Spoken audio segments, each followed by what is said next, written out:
El siguiente programa es presentado y producido por Senda.fm para CTN Internacional.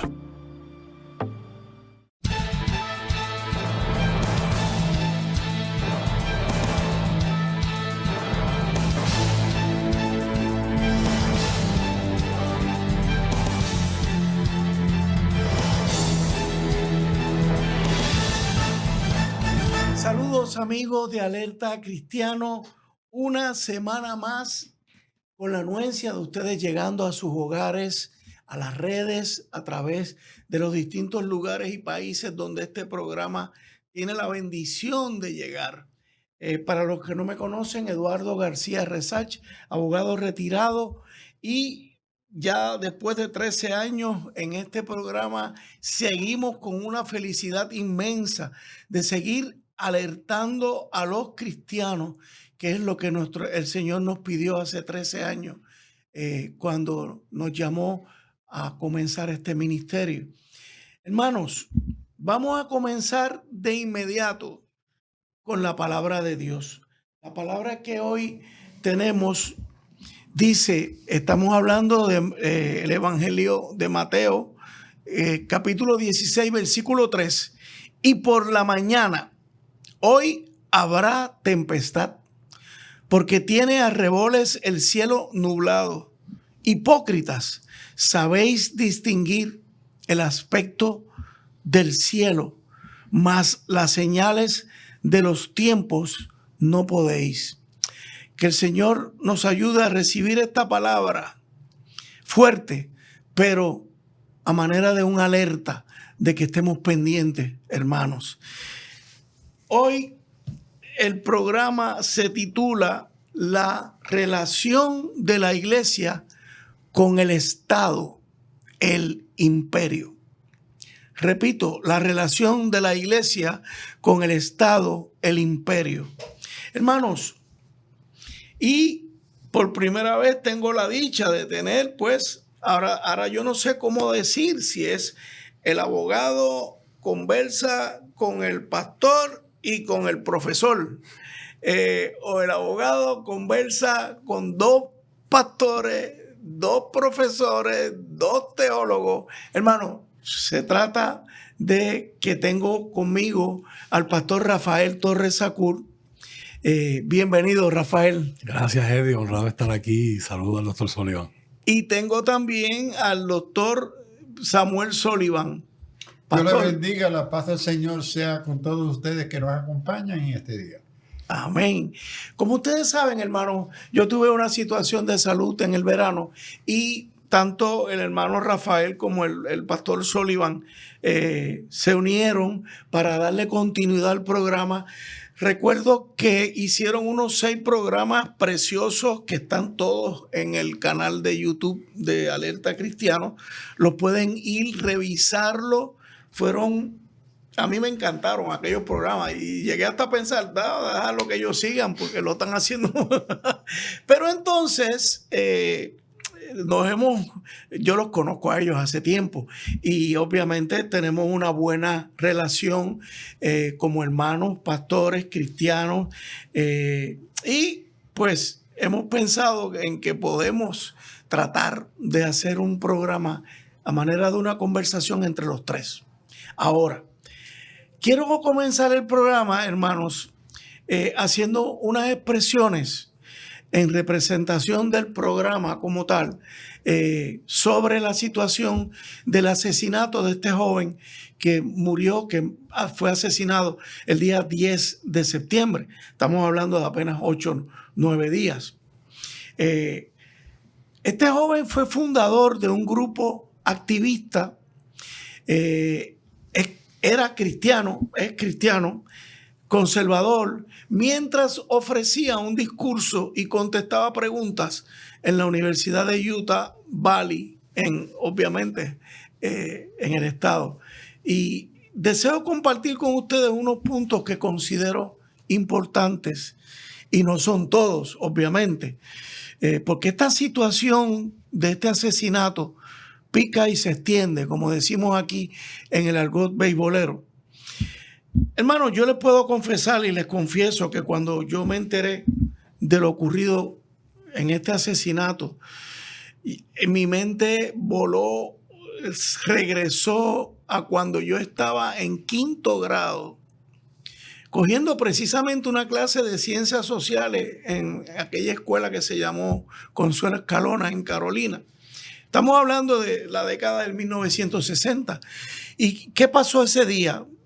Nos enteramos por la maestra de que acababan de asesinar al presidente John F. Kennedy. Y ustedes saben, hermano, lo que representó para los Estados Unidos esa muerte. Para mí, que desde entonces soy un seguidor de la política, que me encanta el aspecto de gobierno, yo sentía como que el mundo se estremecía. Y obviamente lo que pasó después, su hermano Robert Kennedy fue asesinado también. El pastor Martin Luther King fue asesinado también. Y fueron asesinatos que cambiaron la historia. Lo mismo sucedió con los sucesos de septiembre 11 del año 2001.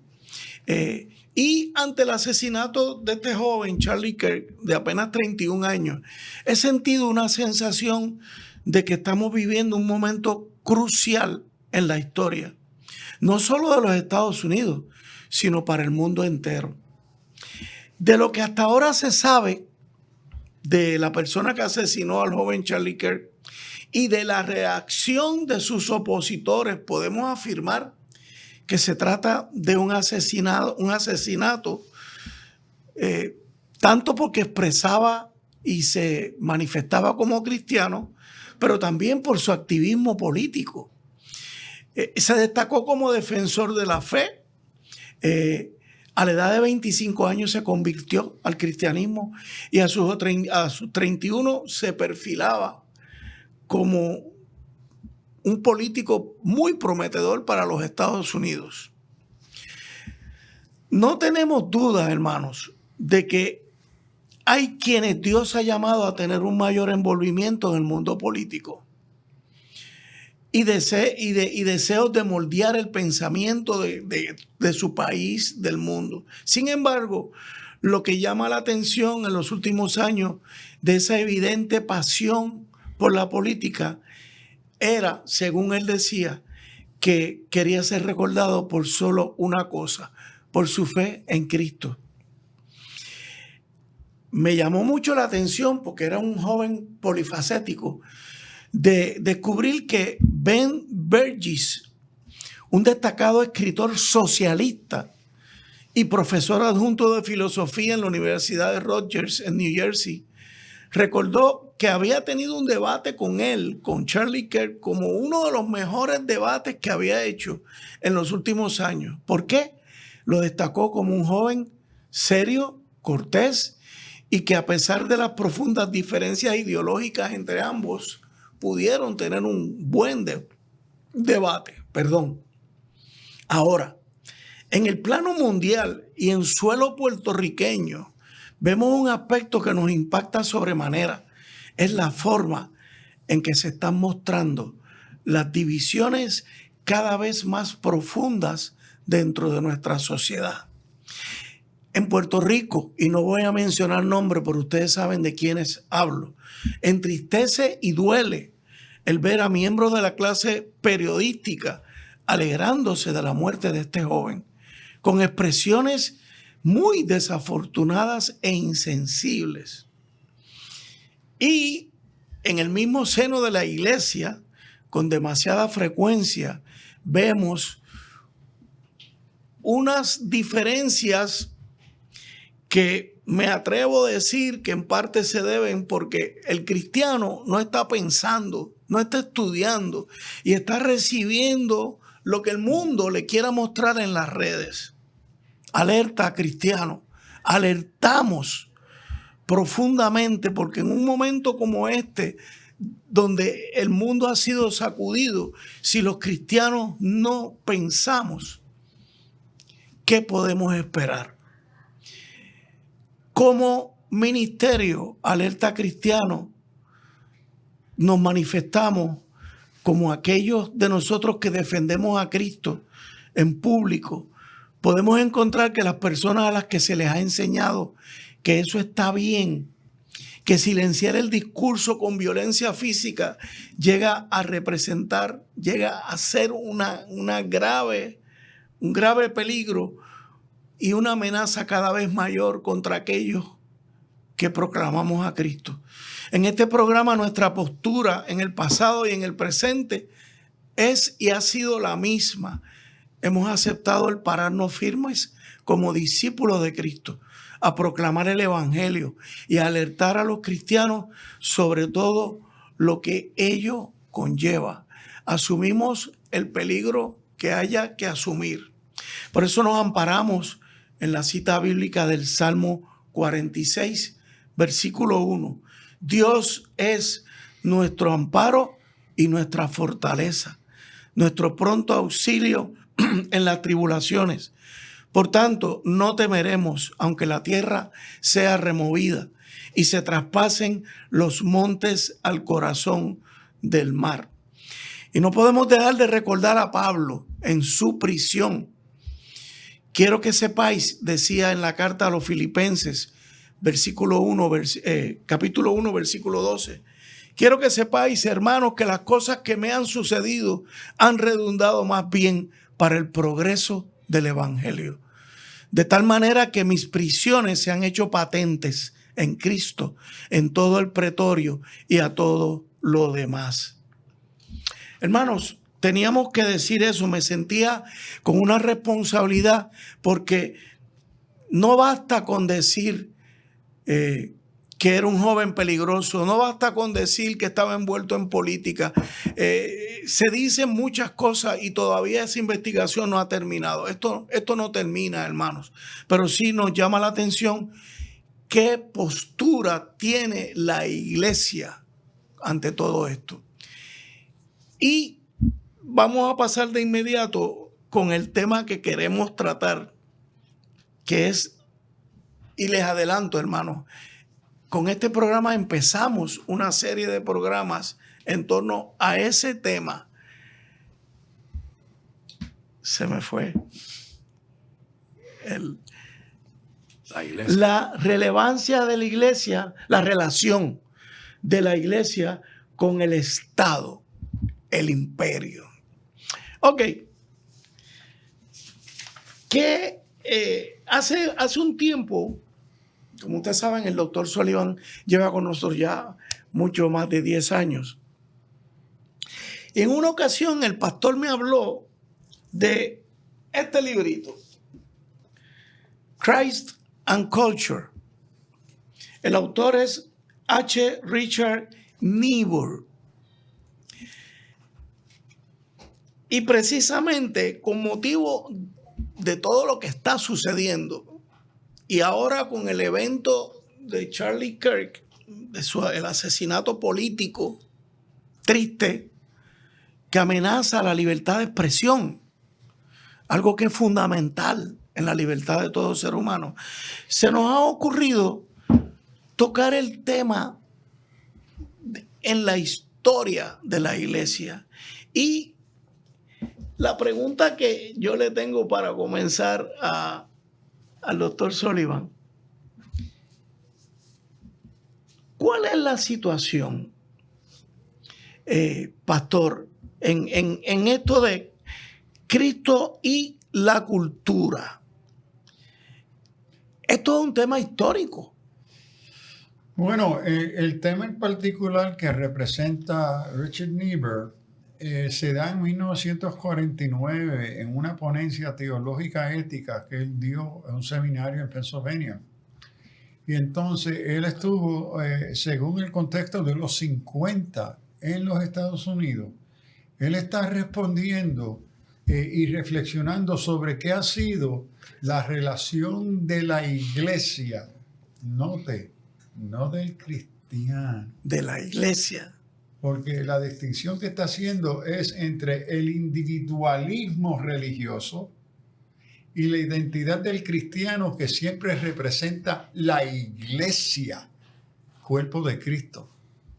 Entonces, ¿cómo la iglesia, como algo distinto a las estructuras religiosas del Imperio Romano cuando la iglesia se inicia y las estructuras religiosas judías. Cómo esta nueva comunidad, que ahora se va a llamar iglesia, se distingue tanto de sus lazos e historias religiosas que niegan a su Señor Cristo. Correcto. Y del imperio, que también niegan al Señor, a quien el creyente representando la iglesia, el cuerpo de Cristo. Entonces Niebuhr mira y hace una tarea muy importante de examinar a través de los siglos cómo la iglesia, qué decisiones ha hecho, cómo ha discernido, cómo la iglesia se va a relacionar con el poder del imperio. Ser la iglesia. Cómo ella se va a distinguir de las religiones, que es otra institución. Correcto. Incluyendo el judaísmo. Ajá. Y el Estado. Entonces, en esta obra, Christ and Culture, Niebuhr entonces nos presenta 5 paradigmas a través de la historia, y muchos de estos paradigmas se van a combinar, es decir, van a coexistir. No es un desarrollo orgánico consistente, sino que en diferentes regiones, en diferentes tiempos, estas opciones se van a incorporar en cómo la iglesia o cómo la iglesia responde a su relación con el Estado. Ok. Estamos claros en la diferencia. El cristiano es una cosa, la iglesia es otra. Bueno, pero yo soy iglesia. En el contexto hoy. Tengo que hacer esa distinción teológica y bíblica, porque hoy el cristianismo ha aceptado la identidad secular de la sociedad del imperio, que el cristiano se define como un individuo. La Escritura identifica el cristiano como miembro de una iglesia, del cuerpo de Cristo, que su identidad personal no es no individualizar, porque ahora es miembro de una comunidad llamada iglesia, y es la iglesia que lo define. Ok. Hermanos, estamos encaminados a un tema muy profundo para el cristiano hoy. Hacemos una pausa, alerta cristiana.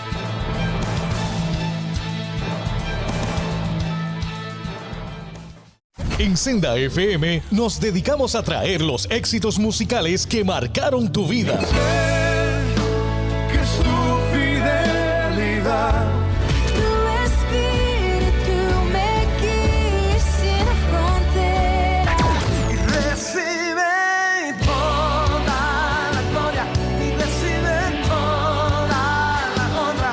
Desde los temas que te hicieron danzar hasta las canciones que llegaron al corazón. Llévame a un lugar.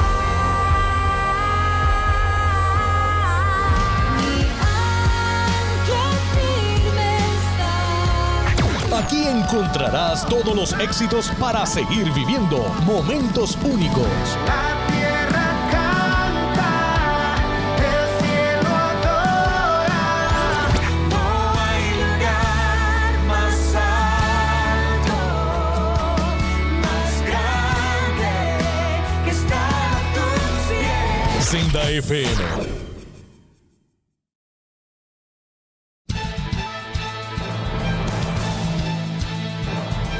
De regreso con ustedes, hermanos, amigos de Alerta Cristiano.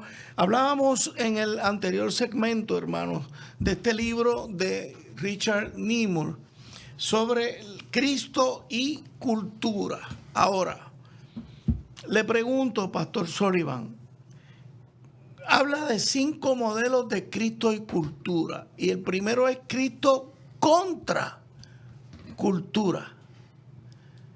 ¿Qué quiere decir él cuando habla de Cristo contra cultura? Bueno, una de las observaciones importantes históricas y teológicas en el mirar a cómo la iglesia a través de la historia ha respondido a su relación con el imperio, y es que claramente marca que el issue tiene que ver con la identidad de iglesia. Y que él observa que en este primer modelo de Cristo contra la cultura, estamos mirando a la relación de la iglesia como comunidad perseguida, enemigo del imperio, la rechazada por el imperio, la cuestionada, que esta nueva comunidad, que no es el judaísmo, ni es el paganismo gentil, es una nueva comunidad llamada iglesia. Compuesta de judíos que ahora son seguidores de Cristo, el Salvador, y los gentiles no judíos que ahora se convierten a esta religión. Correcto. Pero en los primeros 3 siglos se encuentran como una religión despreciada, perseguida, rechazada por el Estado, la sociedad y la cultura. Y ella va a sufrir martirio. Entonces, ese es el primer estado, que la iglesia, Cristo representando la iglesia, asume una postura contra la cultura. Y el uso de cultura aquí, en este paradigma, en este modelo de Niebuhr, es el Estado político, social, cultural, etc. Representa un uso amplio, los valores, los principios, las motivaciones, sus supuestos religiosos. Es representado por este concepto de cultura. Y él ve, y la escritura marca, que la iglesia y Pablo va a articular una postura clara, y Jesús primero lo hizo. Correcto. Tanto ante el judaísmo y César. Pablo va a continuar eso y va a comenzar a trabajar qué es la relación del creyente representante de la iglesia ante el poder imperial. Y no solamente del poder imperial, pero de la influencia y el lugar de las instituciones religiosas no cristianas en la sociedad. Correcto. Tomando en cuenta que él está bregando con un Herodes, que ha puesto, los líderes del Sanedrín son favorecidos por la estructura política de Herodes. Correcto. Y del emperador Tiberios, que aunque estaban desempeñando funciones religiosas en la sinagoga, tenían alianzas políticas, con y que César. supuesto eran porque fueron apoyados por el Estado.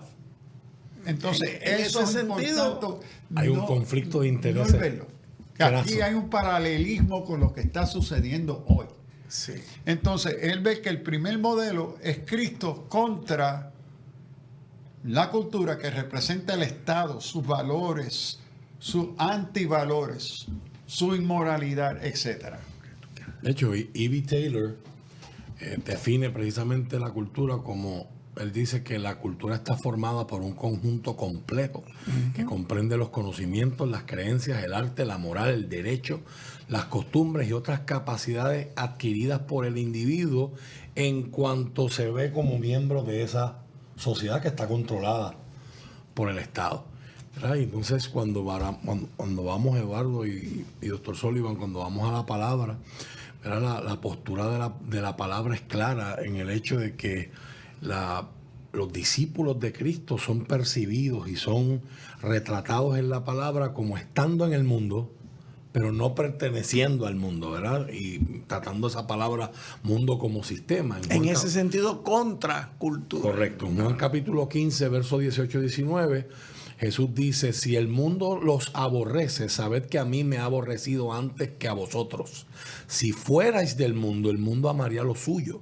Pero ya no sois del mundo, sino que yo os elegí del mundo, por eso el mundo os aborrece. Y más tarde, en Juan 17, cuando Jesús ora por sus discípulos y los que han de creer por los discípulos, Jesús dice: no os ruego que los quites del mundo, sino que los guardes del mal. No son del mundo, como yo tampoco soy del mundo. Qué bueno que aportas ese aspecto de la cita bíblica, porque ese es precisamente el dilema del cristiano. ¿Cuánto me envuelvo Esa No soy de aquí, situación. pero ¿cómo vivo aquí? Correcto, correcto. Y note que eso requiere, que entiendo que es la crisis del cristiano hoy, requiere que el cristiano conozca la Escritura. Correcto. Entonces, como estamos viviendo en un analfabetismo bíblico en la iglesia, la mayoría no conocen esto. Y entonces recurro al Internet. Entonces, el Internet, el discurso y la práctica pública, típica, genérica, porque la iglesia, su dirección, y aquí de nuevo, pastoral, no le pone atención a los detalles de la palabra. Entonces, el creyente vive del ambiente típico popular y no de lo que la palabra nos instruye, sino lo que tenemos hoy es un cristianismo que se define en cómo yo me siento, no lo que yo creo y entiendo. Entonces, ¿qué sucede? Aunque la palabra es clara, se desconoce y se coge de pinchito así en el aire, genérico, y se habla y se cita, pero no se enseña y se explica. Entonces, como hablábamos en programas anteriores, ¿verdad? Lo que se tiene es un activismo lleno de eventos y entretenimiento, pero que no necesariamente está produciendo discípulos, ¿verdad? Que estén... O sea que nos estamos grounded, que estén engañando, anclados en nos la estamos palabra. engañando con un activismo que no necesariamente es auténtico cristiano. Bueno, un activismo religioso. Correcto. Y creen que religioso y cristiano son cosas sinónimas. Y, Y no no lo lo son. es, y no Por lo eso Pablo felicita y reconoce que Timoteo se había persuadido después de haber estudiado las Sagradas Escrituras. Y de ese estudiar y ser persuadido viene la convicción del creyente. Pero cuando no estudia, y como no estudia, no entiende y no ha sido persuadido, lo que tiene es un uso genérico, plástico, Correcto. de la palabra, que se usa para identificar los pasajes bíblicos que me bendicen, que me prosperan, y me memorizo esos versículos fuera de sus contextos, que son de bendición de esto, pero no conozco la palabra. Pastor, el otro modelo que define o que trae Niebuhr, el Cristo de la cultura. Bueno, y aquí... ¿En qué se diferencia de la anterior? Bueno, y creo que es muy importante el contraste, porque entre el primer modelo de Cristo contra cultura y el Cristo de la cultura ocurren casi 300 años. Porque lo que se observa es un movido de la iglesia que se ve distinta, separada del mundo. Está en el mundo, pero no es del mundo. Por eso es que me aborrecen. ¿Ok? Y el Señor desea que están en el mundo. No los voy a sacar del mundo. Pero entonces sucede la primera expresión de lo que hoy en el imperio presente se ha manifestado como Christian nationalism, nacionalismo cristiano. El primer ejemplo de lo que estamos llamando hoy como el nacionalismo cristiano se va a dar en el año 314 en el Edicto de Milano por el emperador Constantino. El emperador Constantino se encuentra en una lucha con el general política que está en Istambul, en el otro lado del imperio, que le está haciendo amenaza a dividir el imperio romano. Constantino, que es el sacerdote primario de las religiones paganas del Estado romano. Él es sacerdote, además de ser cristiano emperador. no tenía un pelo. Ok. Entonces, él observa que esta comunidad llamada Iglesia Cristiana está regada por todo el imperio Que ha crecido. y que hay una unidad por la fe que a pesar del martirio, la persecución, no han podido destruir esa comunidad. Y él dice, espérate, yo me encuentro aquí el agente que puede unir el imperio, que puede servir los intereses del Estado. Yo voy a usar esta religión para los intereses Refiriéndose al cristianismo. al cristianismo. La voy a usar. ¿Ok? Y entonces él emite la declaración de Milán, ¿okay? El edicto de Milán, en el 313, a donde él declara esta nueva religión cristiana que ha sido perseguida, iglesia de mártires, a donde Tertuliano le escribe al emperador y le dice: ¿por qué tú nos matas? Nosotros somos justos, nosotros somos buenos ciudadanos. ¿Por qué no te has dado cuenta, oh emperador, que la sangre de los mártires es la semilla de la iglesia? Amén. Es en esa condición entonces que Constantino va a emitir un decreto a donde declara la nueva religión cristiana legítima, y no solamente legítima, ahora va a ser favorecida por el Estado romano. Entonces, eso abre la puerta para la primera manifestación del nacionalismo cristiano, porque ahora la iglesia va a unirse con la cultura del imperio, con el proyecto del imperio, con la visión y los valores del imperio, con la siguiente condición: la iglesia va a reconocer que el rey es uno establecido por Dios, tiene autoridad en la tierra y debemos serle fiel. Y la iglesia tiene autoridad espiritual y el Estado se la reconoce. De ahí entonces el Cristo de la cultura. Este es de la cultura. Hermano, esto, si ustedes se fijan, es uno contrapuesto al otro. El primero era totalmente distinto, era contra. Ahí no querían saber de la fe cristiana. Ahora es todo lo contrario. Ahora el imperio absorbe la iglesia. Hacemos una pausa. Alerta cristiano.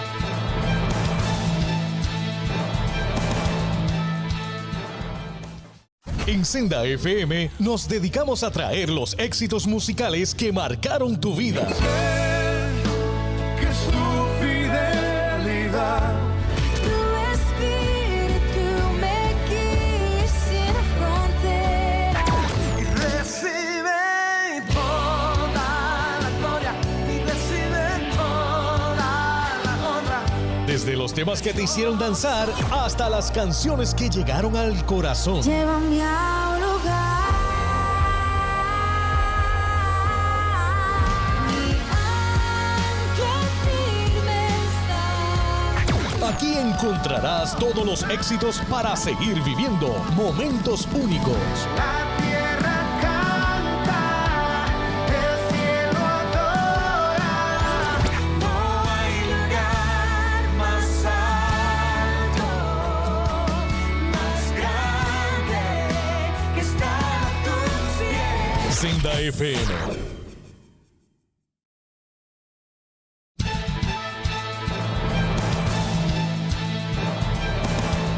Con ustedes nuevamente, hermanos. Este tema, la verdad es que es mucho más profundo de lo que a simple vista se puede ver. Pastor, ¿qué es eso del Cristo de la cultura? El Cristo de la cultura, en este paradigma, es el contrapeso al Cristo contra la cultura. El otro extremo. Es decir, Cristo, y aquí quiero enfatizar, Cristo representando la iglesia. La iglesia. La identidad y el lugar de la iglesia como expresión del reino de Dios. De Dios. Que se ve como amenaza Al Estado. del reino del Estado. Hay dos reinos. Y esto hay dos reinos. ¿Ok? El terrenal. reino del señorío de Cristo. ¿Ok? Y el reino del reinado del ser humano pecador. Entonces la iglesia históricamente asume y entiende que la iglesia es representante del reino de Dios. Y que ella tiene que respetar y en todo lo que sea responsable y que no ponga en juicio o en peligro la fe, tienen que ser buenos ciudadanos. Y Pablo va a argumentar en sus cartas que los mejores ciudadanos van a ser estos cristianos, por sus valores, por su ética, etc. Pero cuando el Estado asume posturas contrarias a los valores del reino, nos van a tener que matar porque no vamos a obedecer. Por eso. vamos a pagar las consecuencias. Una cosa es orar por el gobernante y otra cosa es Exacto. obedecerlo. Obedecer su aun moralidad cuando y está proyecto. gobernando en contra de mis principios. Exacto. Ok. Entonces, esto lleva a la iglesia al martirio. Los llevaban al Coliseo y le daban una opción. Tú puedes adorar, negar tu Dios y adorar a otro Dios o al emperador. Y tú te vas para tu casa libre. Pero si tú sigues afirmando, esta es la fe que predicamos, que Cristo es, Jesús El es Señor. el Señor. Encendemos los hogueros, soltamos Ok. la fiera. No, yo no lo voy a negar, te vamos a matar. Esa es la postura contra cultura. Pero entonces, ya para el año 313, como hablamos con Constantino, se le ofrece una opción a la iglesia cómoda. ¿Ustedes quieren parar de sufrir? Como predican algunos, para de sufrir. ¿Ok? Entonces, es fácil. Yo lo voy a hacer, lo voy a legalizar esta religión, cristiandad, la iglesia. La voy a legalizar y no solamente la voy a Y legalizar. te voy a ayudar. Yo la voy a favorecer en mi plan político del Estado, porque yo los necesito a ustedes para yo retener ser imperador. Correcto. de Roma. El poder. No solamente ya no te persigo, sino ahora te respaldo económicamente. Y te manipulo para mis intereses políticos. Correcto. Y entonces, ¿qué sucede? La iglesia entonces va a identificarse con la cultura del imperio. La iglesia, el gobierno romano le va a dar dinero para construir sus templos. Va a transformar los templos paganos en Roma a templos cristianos. La estructura romana, social, política romana, ahora va a ser la estructura de la estructura jerárquica de la iglesia. Las fiestas, los calendarios, Exacto, se, los se calendarios. amalgaman, se sincretizan, se bautizan Todo al eso cristianismo. se va a adoptar, ese secularismo se va a hacer el modelo de estructura de poder de la iglesia, no estructuras de servicio. ¿Ok? Y entonces ahí ella se va acomodando y adaptando a los valores de este reino y abandonando su representación y estilo de vida y valores del reino de Dios. De Dios. Porque ahora su independencia como iglesia desaparece y se incorpora y se integra a la identidad del Estado. Ahora, quiero aquí resaltar el hecho que algo que a veces que es obvio y a veces no es tan obvio, es que todos aquellos sentados en la iglesia hoy, mañana, el día que sea, todos han sido formados por la cultura secular. Todos son productos de la escuela pública. La escuela pública, la universidad, los gremios profesionales, todos sirven los valores y los principios y la Del agenda Estado. del Estado. Entonces, ¿qué sucede? Nosotros simplemente ignoramos que los que están sentados en la congregación, sus mentes, sus valores, sus motivaciones, sus deseos, han sido todos formados por la cultura secular. Y del Estado. Acomodarnos al Y Estado. necesitan ser transformados. Y lo aceptamos. Esto es lo que nos ha formado. El Evangelio no nos ha formado. Ahora, cuando uno nace de nuevo, que viene como ignorante, acepté a Cristo por la obra del Espíritu Santo. Correcto. Por gracia, la iglesia es llamada ahora a educar a estos paganos seculares, que estos 20, 25, 30 años han sido formados por los valores del imperio secular. Ahora la tarea de discipulado, que es la tarea primaria de la iglesia, es introducirlo a los valores y los principios del reino de Dios, a los cuales ahora se hacen miembros por confesión, arrepentimiento y bautismo. Y ahora tenemos un proyecto que la iglesia ha llamado catecismo, que te vamos a convertir ahora a ser creyente de los valores del reino de Dios, porque tú no los conoces. Toda tu vista fue definida por los reinos del imperio. Ese es el discipulado nuestro. Debe de ser. ¿Y qué La sucede? iglesia no disipula. ¿Y qué se supone que suceda cuando yo como cristiano me formo como un discípulo de Cristo y me doy cuenta que esos valores del discípulo de Cristo chocan con los del gobierno? Bueno, en los principios de pedagogía, hoy se dice que la educación no es otra cosa que desaprender para volver a aprender. Correcto. Y el discipulado eso es lo que está haciendo. O sea, una vez que yo me doy cuenta que yo estoy en ese conflicto, pues yo decido ser un cristiano cultural, ser cool, caerle bien a todo el mundo, Me no tener someto problemas. al imperio, Sí. al O gobierno. darme cuenta que yo Contextual. tengo que tomar una decisión. Ser contextual, relevante. Y ser una persona balanceada, equilibrada. Influencial. Exacto. Culturalmente sensible. ¿Ves? Son los Entonces, términos todo elegantes. eso es mi respuesta de acomodarme a la sociedad del imperio. Y ahí va todo bien. Yo escuché hace unos años un proverbio africano Ajá. que creo que se da en el contexto de misiones, pero creo que ilustra muy bien lo que el doctor Sullivan está compartiendo. Y decía ese africano, cuando tú tienes la mano metida en el bolsillo de otro hombre, según él se mueva, te tienes que mover Te tú. tienes que mover tú. ¿Qué es lo que está pasando? Claro. Es lo que Sullivan está Claro. escribiendo de Claro. la historia de la iglesia. Se crea un conflicto de intereses y antes yo era la perseguida, ahora soy favorecido, pero según se mueve el Estado, que es el que me favorece, ¿me quedo yo en mi posición o me muevo con él? Porque me favorece y me identifico con el Estado. Note que en el contexto que estamos viviendo, en mi opinión, la presencia y la influencia de iglesia mayúscula no existe. Note que lo que llamamos iglesia con minúscula se define por concilios y denominaciones y partidos políticos. Cierto. No habla como una iglesia.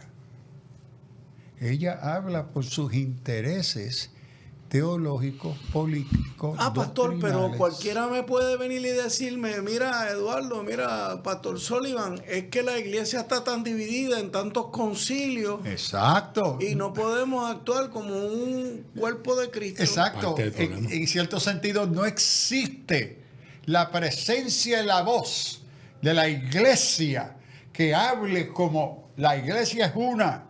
Ella es santa, ella es apostólica, ella es universal.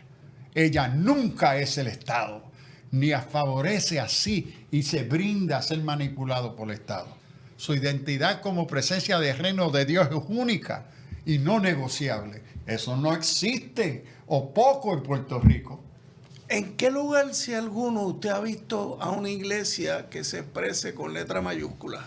La iglesia en el mundo. Bueno, yo tendría que decir, y esto tiene varias experiencias. En mis años enseñando en Rusia, mis primeros estudiantes rusos y ucranianos, que temo que varios han muerto en Ucrania, fuimos a un retiro, mi primer retiro con ellos, como profesor de teología en el seminario que fundamos, y se quitaron las camisas para irse a bañarse en un lago. Y yo veo 3 de ellos y pregunto, ¿pero qué son todas esas cicatrices en sus espaldas? Oh, Dios mío. Y me dice, estos son pastores nuestros que han pasado décadas en los gulags rusos por no negar la fe en Cristo. Wow. Eso para mí me creó una crisis. Yo no podía enseñar. Yo decía, Señor, ¿cómo yo le voy a enseñar a estos hermanos en Cristo que en sus cuerpos se encuentran las marcas de Cristo? Como dijo Pablo en Gálatas. Y yo nunca he sufrido así. ¿Qué derecho tengo yo a ser maestro de ellos? Ellos han vivido con su cuerpo, con sus vidas, el Evangelio. Hay a través de toda la historia y los tiempos y lugares hoy que tenemos creyentes que viven como miembros de la iglesia de Cristo. Bueno, y Rafa, tienen con ellos Sí, Rafa, tú conoces a Global Commission Partner, tú conoces a esos misioneros que con sus vidas pagan Yes. su creencia, su vida en Cristo. O sea, ahí hay una iglesia con letra mayúscula. Yes. Wow. Una expresión de la iglesia. Con Una iglesia mayúscula. viva. Una expresión Una iglesia mártir que sufre. sufriente. Pero esa iglesia a nosotros no nos gusta. No, que nos va a gustar si protestamos cuando no hay Y si aire a eso- acondicionado. Y si a eso le añadimos la escatología, que es otro tema. Nosotros no vamos a sufrir, nosotros vamos a escapar de toda la tribulación y estamos cantando corito en el Nosotros cielo somos mientras hay los juicio acá favoritos. abajo. Nosotros somos los favoritos, Los Occidente. favoritos. Exacto. Se convierte en un culto a la Nosotros- conveniencia de la comodidad, donde yo me voy porque me cogieron el parking, porque yo me voy porque está en mi silla, porque no hay aire acondicionado. Exactamente. Hermanos,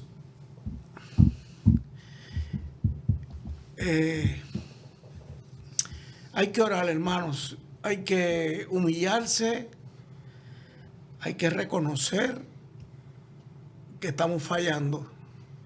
Hay que reconocer que posiblemente somos una iglesia con letra minúscula y que no merecemos a veces hasta decir que somos cristianos.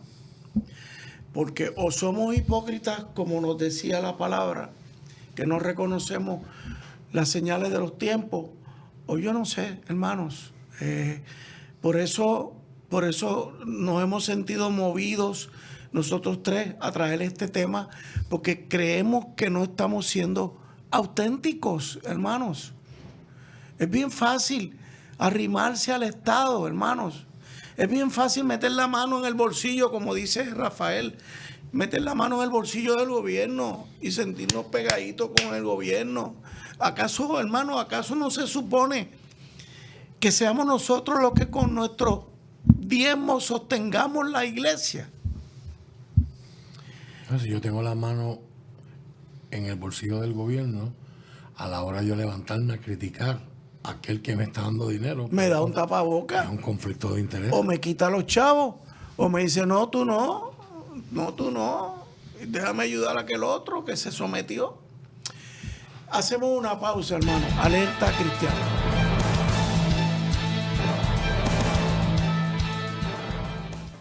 Busca a CTNI en YouTube y sé uno de los miles que se han suscrito para disfrutar on demand de la gran variedad de programas diseñados para ti. Suscríbete al canal de YouTube de CTN Internacional.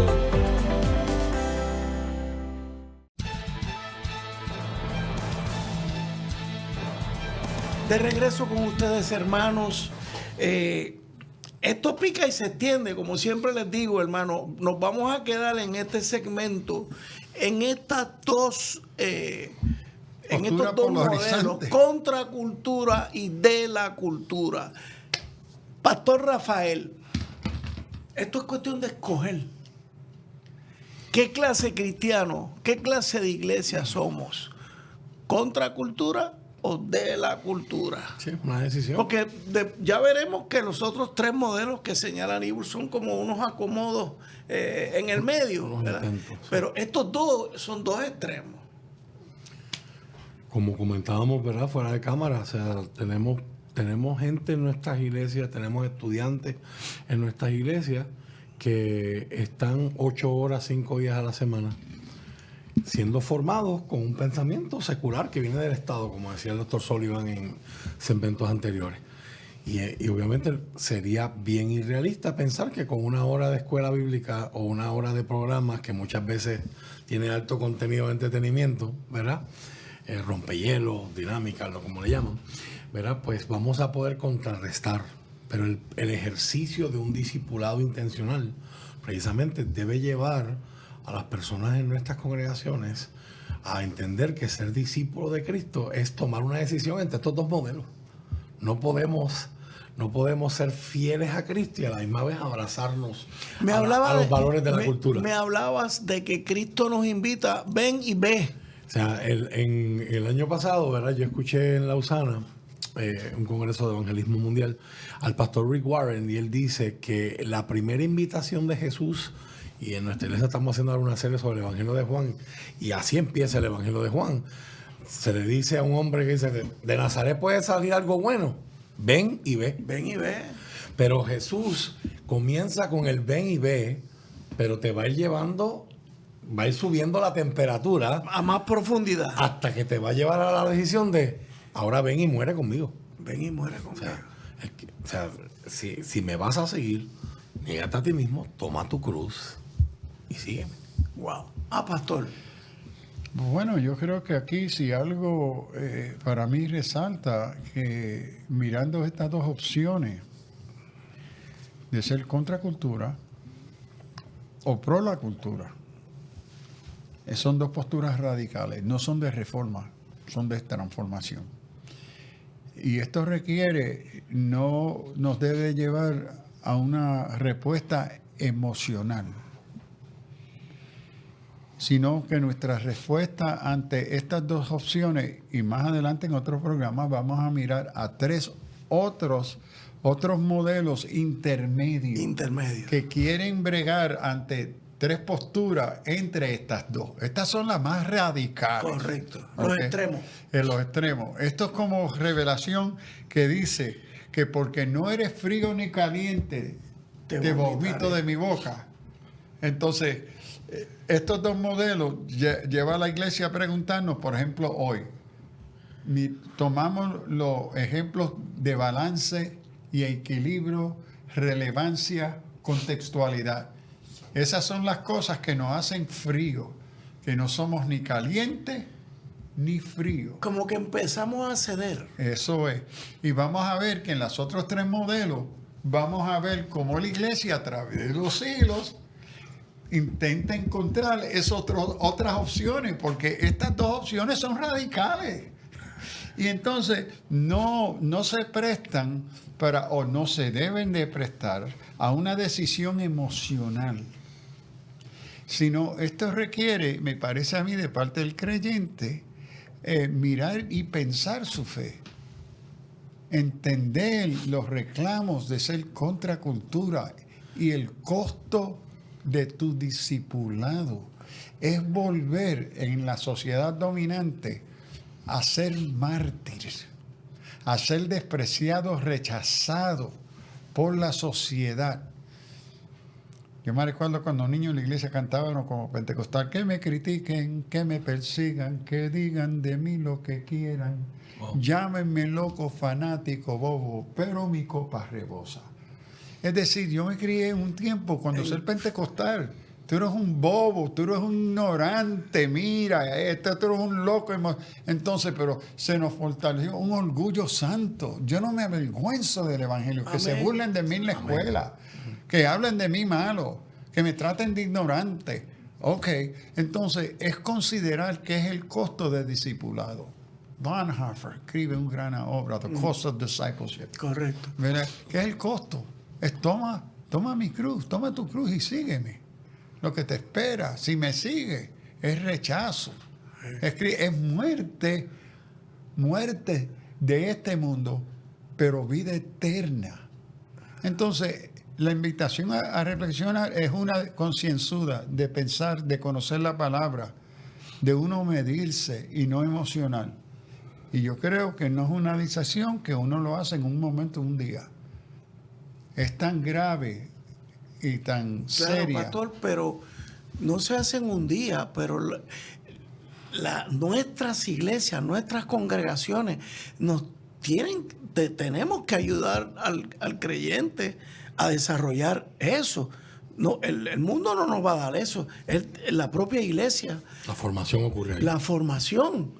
Y eso requiere formar discípulos. Eso. Y no lo estamos haciendo. Por eso. Entonces, si no lo estamos haciendo, nos corremos el peligro de que la gente va a seguir siendo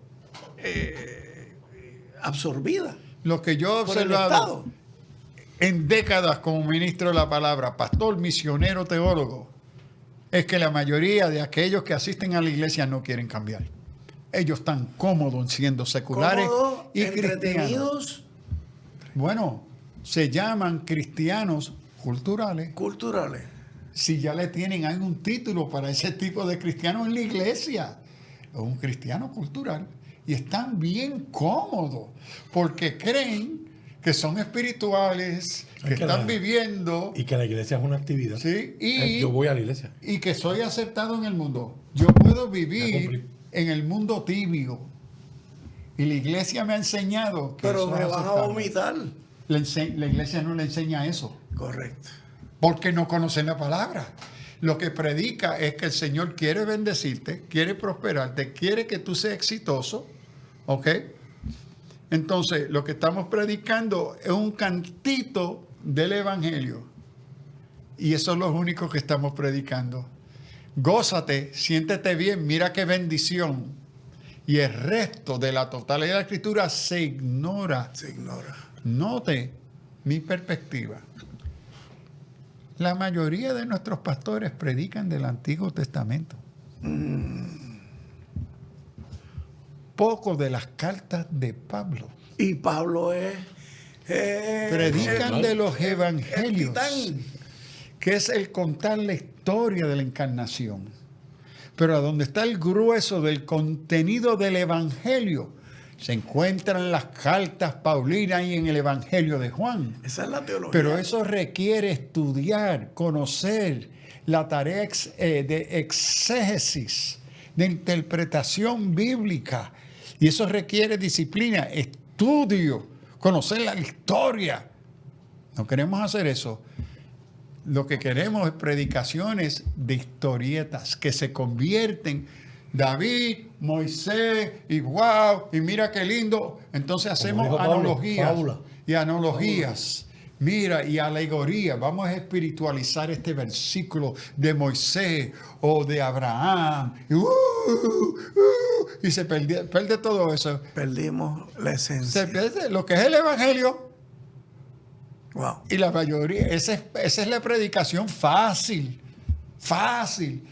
Y nuestra juventud se han criado pensando, yo lo veo en mis estudiantes de la universidad, que esos son historietas, fairy tales de la antigüedad. O sea, casi se habla de leyenda.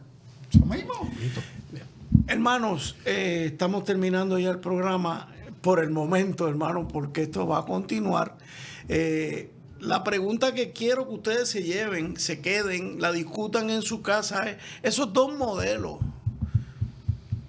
contracultura y de la cultura. ¿Qué escogemos, hermanos? En Cristo Jesús, pensando en nuestro Señor Jesucristo, ¿cuál es mi decisión? Que estoy indeciso. Pues voy a estudiar, voy a leer la palabra, voy a profundizar, porque yo tengo en vida, en esta tierra, que tomar una decisión sobre esto. No podemos dejar que el mundo sea el que nos dirija, nos lleve, y menos el gobierno, el imperio. Que nos defina. Que nos defina. Me defino yo, no el gobierno. No dejemos que sea el gobierno el que nos defina. Así que gracias, Pastor Sullivan, Rafael, qué bueno. Y vamos a continuar con esto, hermanos. Tengan en oración todos estos temas, hermanos. Estamos haciendo un esfuerzo por seguir creciendo y tratando de ser luz y de alertar al cristiano, a ti, a mí. Dios les bendiga, hermanos. Alerta cristiano. El pasado programa fue presentado y producido por Senda.fm para CTN Internacional.